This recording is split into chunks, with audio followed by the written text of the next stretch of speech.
Thank you for joining us on All for the Dream, where we dive into the reality of what it takes to go after a dream. All of the sweat, all of the tears, all of the sacrifice. And at the end of the day, it isn't easy, but is it worth it? I'm your host, Nakisha Wrights, and remember, no dream is too big.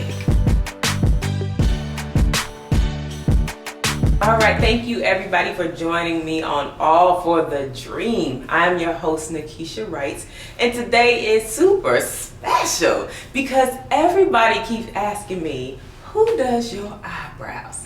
Well, guess what? In the building today, we have Sheryl, the brow phenom, and she is the one that does my eyebrows. So y'all get to hear a little bit about her story today. So, thank you for coming on the show. The pleasure's all mine. Yes. The pleasure's all mine. So do you want to just give the people a little bit of information about you? Yeah, again, my name is Shirl, and I am the brow phenom. I am a licensed esthetician. I've been doing that for about 14 years, and I love it. What else can I say? So what got you interested in doing makeup? Pretty much and that's aesthetics? And aesthetics, yes. Honestly, I was a nail tech first for about 8 years and was attending a continuing education seminar and was approached by the aesthetics instructor at the time, and she told me that I should consider it. It wasn't anything that I was thinking of right then. I knew that I liked angles. I was an art major, so I like sketching, and she said, I think you would like this. I think this would be a good fit for you. So I did. I went and I took the course, and about halfway through I realized that there was something that attracted me very strongly to waxing and with eyebrows. And so from then on, I continued to do it. I loved it, perfected the technique, and 14 years later, I'm here talking to you. Ooh, yes, perfected. You see it. Yes, you do. A nail tech. So did you just completely was like, no more nails, just that was it? I did. I continued doing nails throughout the aesthetics part of the education. When I was done with that, when I completed my aesthetics training and went to the state board and completed that test, it was no more nails after that. Okay. So how was your training for aesthetics in your schooling? It was absolutely a challenge. I'm a single mom, so I was juggling that, working full-time as an esthetician. I was going to aesthetic school at night.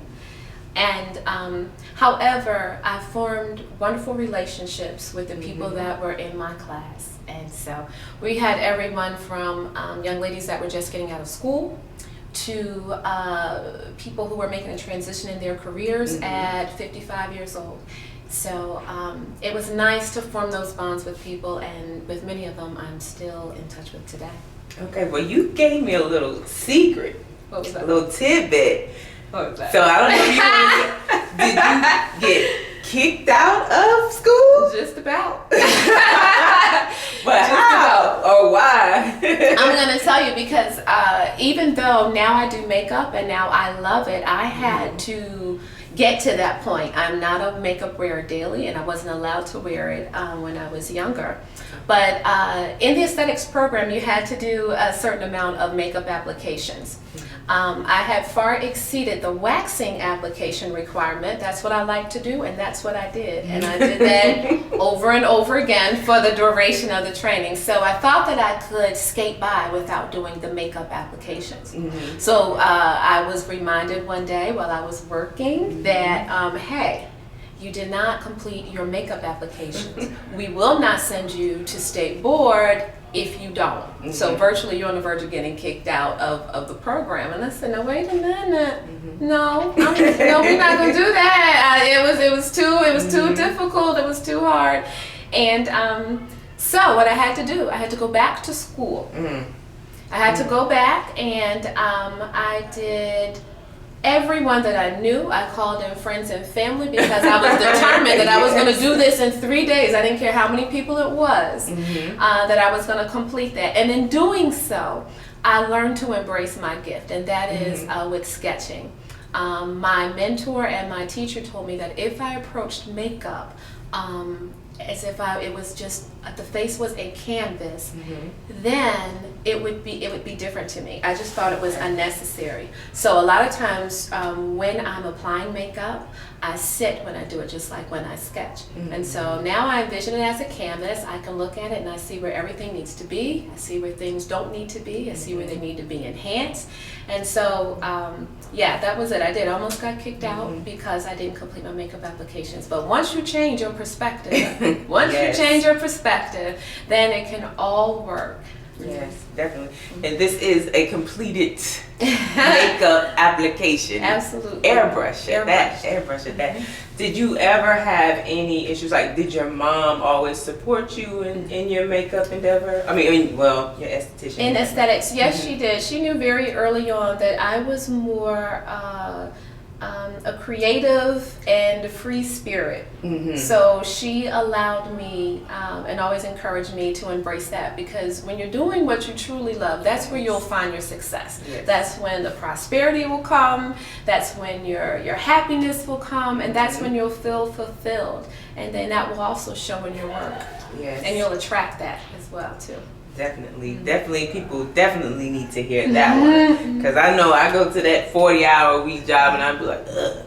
But when I come and do this and the other things, it's just like I'm not working. It flows. It's Yes, ma'am. so much fun. So, what challenges have you faced being a single mom and doing your job? And I know you said you had school, you had work, and you had your child. What challenges did you face? The most challenges were, I think, the time management. Again, I mentioned I'm a free spirit, so I have to catch up with time because it will leave me behind. So that was one of the things that I had to learn to do. But and that was always a challenge for me.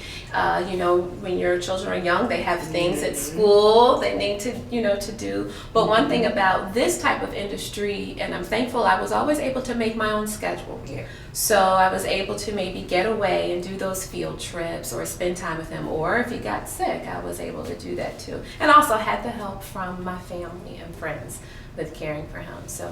Oh, okay. Well, yeah, it's always good to have support. Yes, It's it is. always. It is. You So- can't do it by yourself. Definitely. So let's talk about some of the actual techniques. So I see some women and they have just like that straight line eyebrow. Like, is that like a style? Like, is that something like, I know you would never put that on. It is a style. I guess it's their style or something. But trends change, and sometimes we need to always reinvent ourselves and look and say, am I moving in step with the times, or am I behind it, or am I in front of it? So you just always kind of want to be in step with it, and what works for you in terms of your career and then your personal and daily life. So those type of eyebrows at one point were probably in style. At some point, I'm not sure quite when, but they probably were. And I think now with the wonderful technology that we have, you have the ability to do your own self-evaluation in the privacy of your own home. You take a picture of yourself, and then you look at it and you see, okay, now what is it that I think might need to be a little different? And then you can go from there. Or if you're trying out some new makeup, you put that on and you take a selfie, and then you reflect on it and you see, is this the best that I can look? And if that answer is no, then you make adjustments. From there. But having a realistic point of view with what works for you is the key. And I know sometimes like makeup and things like that's time consuming, It and very, you gotta have patience and things. But I know when I came in here today, I probably felt like $20, and now I gotta feel like $100. Doesn't it? Yes. So it's really a confidence booster. Absolutely. And is that something that you pride yourself in, and making your clients, when they leave, they feel special about themselves? Absolutely. My prayer when I first started this is that when people came to me, they would not leave the same way that they came, that there would be something different. And God has truly honored that for me. He sends me the people, so I take care of them. It's my job to love them. He's blessed my hands with a wonderful talent that I never asked for. He gave it to me. So then I use it to the best of my ability. And so, and that's that's the feedback that I get. And I have a funny story, as you know, and then the viewers will also know that I don't have a large social media presence, but I have a large clientele. People ask me how that happens, and it's been, through word of mouth, and I'm thankful for that. Yes, definitely. So do you have any just outrageous or outlandish type stories of makeup or anything that you had to do in your profession? Oh, I have many, but the one that I can share with you on camera right now is I had a very good friend. She asked me to go do a good friend of hers. She had passed away. She told me where the funeral home was located, and she made the attendants aware that I was coming to please do her makeup. I said, sure, I no problem, I'd love to. So I went there, and I was a little nervous at first, but the people at the location definitely made me feel comfortable and told me, what to do, what to expect, and I was left alone with this beautiful vessel. And as I began to work, everything was going fine, and I said, okay, yeah, I can do this. I got the hang of this. And so I began to put a little lipstick on. What and color? It was pink. Yes. It was pink. I'll never forget it. And so when I pressed it, she moved a little bit. And the liquid began to just pour out the corner of her mouth. And I was like, so then I came back. The embalmer was there, and he said, okay, wait, this can happen, it's okay. And actually he said, were you pressing too hard? I was like, no, I promise you I wasn't pressing too hard. So anyway, he came, and he definitely took care of the situation, brought her back in, and I was able to finish. Now, one thing I do want to say about that situation, the friend chose me because her friend, the person who had passed away, was very particular about her appearance. Always wore makeup, always had her hair done, and she wanted to lay her to rest looking the way that she knew she would want to look. And so one thing special that I added with that was eyelashes. Yes. And that was one thing when I did get feedback, and I talked to her friend. She said that was absolutely the finishing touch, one of the best things you could have ever done, and no one had ever thought, to do that. Even the attendants at the funeral home said, oh, okay. So that one you got for free, but the next one you'll have to pay for. So how does that make you feel inside? Oh, it makes me feel wonderful to know that I gave her exactly what she wanted, and it made her just, feel better. She's already lost her friend, but if I could in any way help to lighten that load, I'm more than happy to do that anytime with anyone. Wow. Yeah. Oh yeah, so this was the story. It's people had to tell me that people were leaving reviews about me. I didn't know. And I was like, well, were they good? And and there were several. And so I said, okay, this is really, really nice. Oh, you really feel that way? Yep. And you told everybody. You shared that. It makes me feel good. Also, dope. You don't know how many times people say, where you get your eyebrows done? Like, all the time. And then I know that you do the microblading. I have one friend I know came and got hers done, and it looked really good. It looked it looked natural. So it's that you're definitely awesome with what you do. Thank you. That's what it was. I was like, Sheryl, if you leave, who gonna do my eyebrows? Just like that, right? Who gonna do? Like, I'm gonna cry right now. Don't cry. Definitely I love your work. Thank you. Thank you. So, is there any other endeavors that you are stepping into, or anything else that you do besides besides all that good stuff, besides the airbrush, microblading, lashes, and makeup and waxing? Oh my goodness. There are some things that are on the burner, as I'll say. I'll keep them to myself, but my goal is always to continue to learn more. I love going to the conferences and the shows. There's in this industry, there's always something new, and keeping yourself abreast of it, and knowing and seeing and stepping outside of your area, your own personal area, like here, and you go to New York or you go to Florida or you go to Houston to these shows, you get to see what everybody's doing everywhere. And that's where the trends come from. It's usually not from in North Carolina, unfortunately. They're from those bigger cities. Okay. So I do that, I learn, and then I bring it back here, and I give it to my client. Give it to I give it to the people. And you know, sometimes you might wake up like with people that are pursuing their dreams and it's just not going as fast as they may want it. They're not where they want to be, and they feel like they want to give up. Like, what do you say to those people that feel like they want to give up? Oh, wow. That's a good one. I say you are right where you need to be at this moment. You're right where God has you. He knows everything and he sees everything. You don't have to compare. That's dangerous, to compare yourself with other people when you are made unique.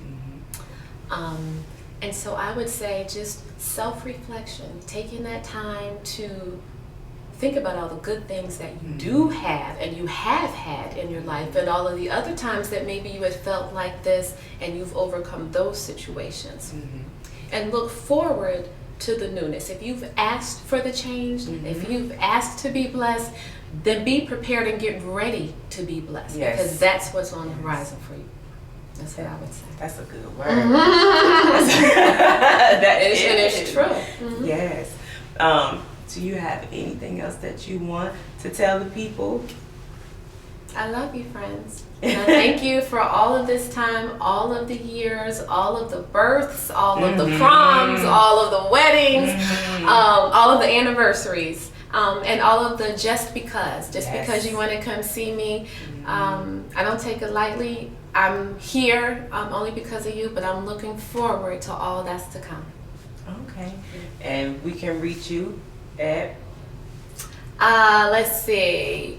You can reach me www.SherylTheBrowPhenom.com, and there's all the information on that page. If you have any questions, you're more than welcome to email me at SherylTheBrowPhenom@gmail.com. Yes. So as you see, Sheryl the Brow Phenom is more than just my eyebrow lady. Okay, because she's not that. She is a close friend that I have come to love. Yes, and I am so thankful that you came on my show. So y'all remember, do not give up. Keep chasing your dreams, because you're gonna die inside if you stop. So you might as well live by chasing your dreams. Absolutely. All right. See y'all later. Say the Arts TV. Let's go!